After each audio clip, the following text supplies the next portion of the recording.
There's 3 kinds of attachment disorders. What does that mean? So a healthy attachment looks like this. When you return home, your child feels so securely attached to you, meaning you've gone out for an hour or 2 for dinner with your spouse.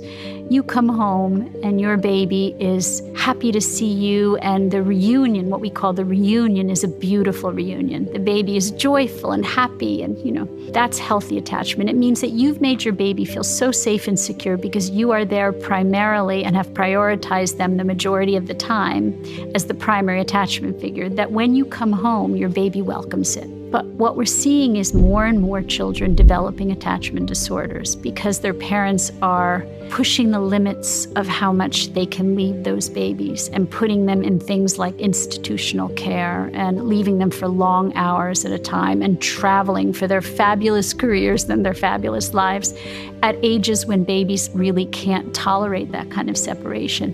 When the primary attachment figure, usually the mother, comes home, and the baby turns away from you and turns toward the babysitter or just turns away, that baby has the beginning of what's called an avoidant attachment disorder. Now that's correlated later on with things like depression and difficulty forming attachments later on.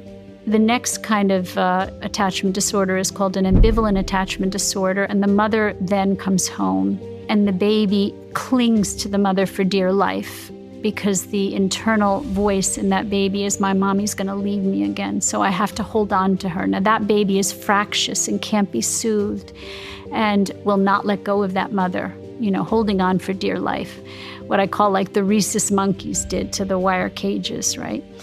And that's correlated later on with anxiety in youth.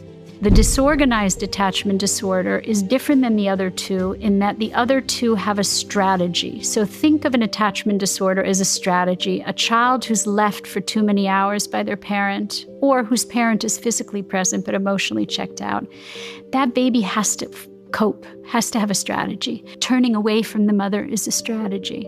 And the internal narrative is, my mommy isn't present for me, isn't here for me, won't be there for me, I can't trust my environment. And that baby says, and I'm gonna have to cope on my own, what we call learned helplessness.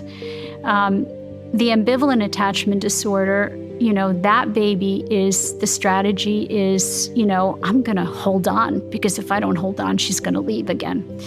Disorganized attachment disorder is the hardest to treat because the baby has no strategy. So the baby cycles through many strategies. The baby will go from clinging to avoiding to being enraged and even slapping or hitting the mother, and then cycling through again. And that baby that develops a disorganized attachment disorder, those babies, it's correlated later with borderline personality disorder. And we're seeing a huge rise in borderline personality disorders. And those are the kids who are cutting themselves, who are trying to commit suicide.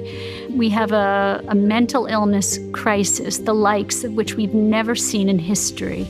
And it has everything to do with how we're raising our children.